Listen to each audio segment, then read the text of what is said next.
I want to be really transparent with you, and I want to start off with June of this year hitting my first, I was going to say 12-figure, 5-figure month, $12,000. It was insane. And with that came a lot of growing and up-leveling and boundaries and expectations that I wasn't really prepared for. So they kind of say like new level, was it next level, new devil kind of thing. And I really started to question, because even though I had that $12,000 month, I didn't feel like I was being valued for my work or my time, and I kind of was like asking myself all these questions, and I found myself in this constant confrontation with people, constantly having to like explain my boundaries, and I really was like not charging the price that I like. So you could be like, wow, $12,000, like that's a lot of money, but for the amount of work that it was and for the number of months that it spread out afterwards, it actually like was not enough. And that was a really difficult thing for me to step into myself and be like, wow, even though I earned all this money, it's like I'm worth more. And if you've been to that step or you've experienced that, then you definitely know what I'm talking about when I say that. I found myself having the highest anxiety I've ever had in my life. I found myself developing insomnia, and I really was struggling to show up for my clients in the way that I knew that I was meant to. I would still show up and I would do a great job, but I was always tired. I felt like I was running late. I always was trying to like get to the gym first, because the gym, like being really active, is something that pumps up my energy. And I just found myself never, I mean, I could just be being hard on myself, but I know if you're a perfectionist like me, then you get this feeling. I just felt like I can give more, I can show more of myself in a way that channelizes and maximizes my energy in a more efficient way than what I was doing. And so I had this moment where I started like binge watching Netflix. I mean, raise your hand if you've been there.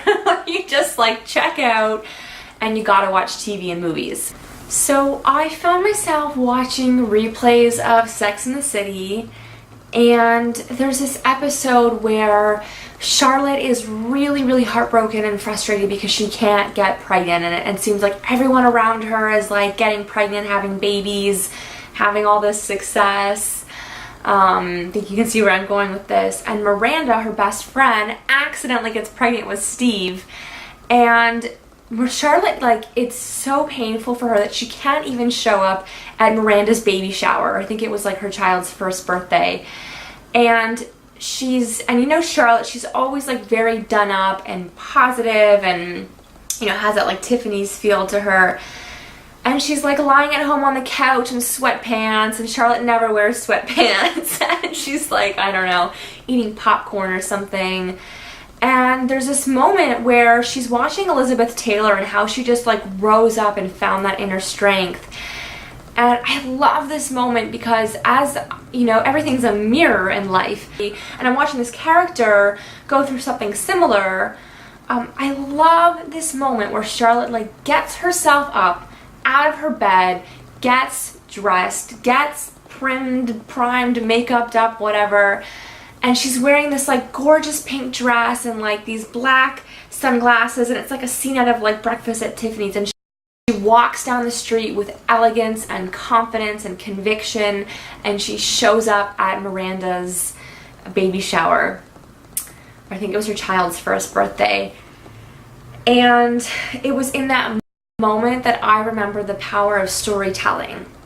When a story is so compelling and the message is so strong, and it literally like catapults you into action. Like in this case, like it got me out of bed, it got me like out of my funk, because even though these characters are like, they're fiction, the core concept, the core theme is still there of like picking yourself back up even when you don't feel like it.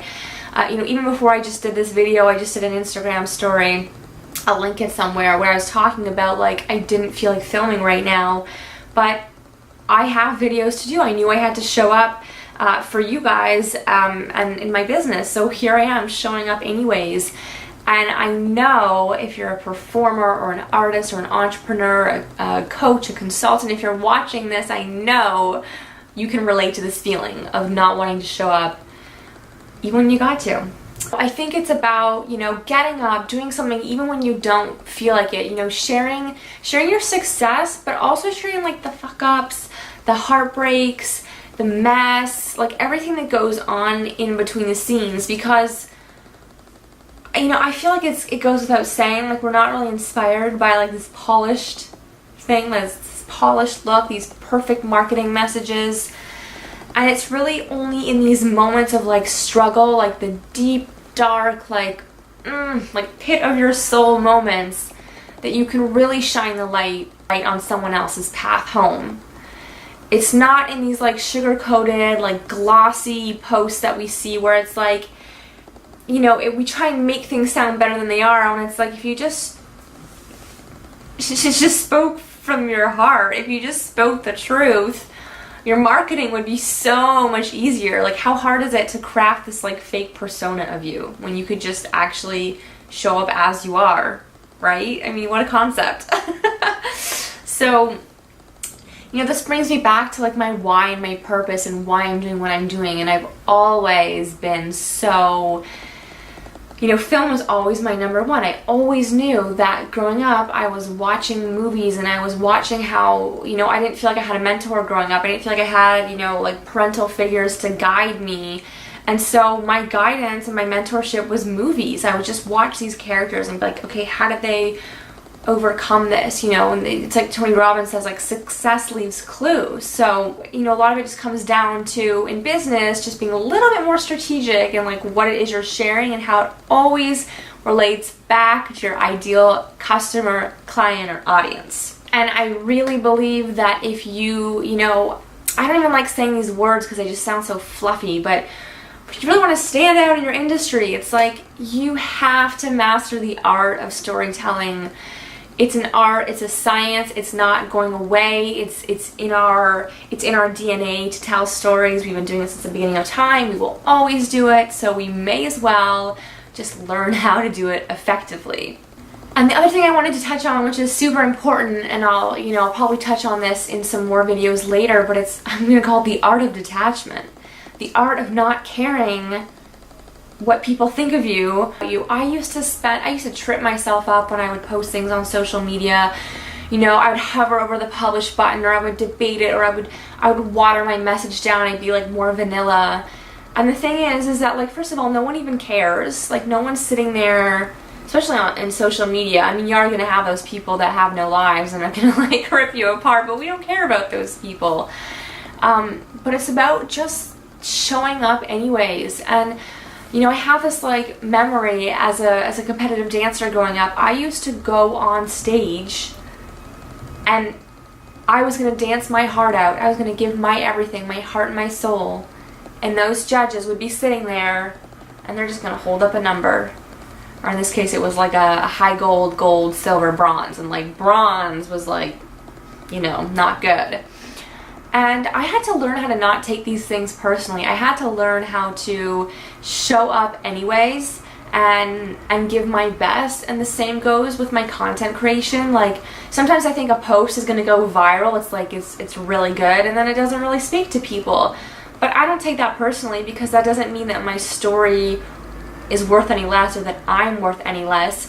It's just different stories, different angles, different times that you post, different audiences. There's a whole variety of things that can contribute to your social media success or presence, right? And it's just about not getting attached to what people think of you, because that's actually a codependent behavior, which I didn't even realize that that's what it was until someone pointed it out to me.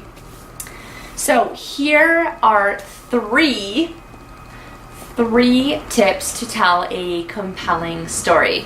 Let's do it. The first one. So your story's about you, but it's not about you. It's more about how other people see themselves within your story. So when you're telling your story, whether it be written or visual or like video, photography, you know, whatever, think of your story in terms of like common themes and concepts, and then find supporting anecdotes to support those concepts or themes, kind of like I did in this whole video. Tip number 2 is about structuring it in a strategic way.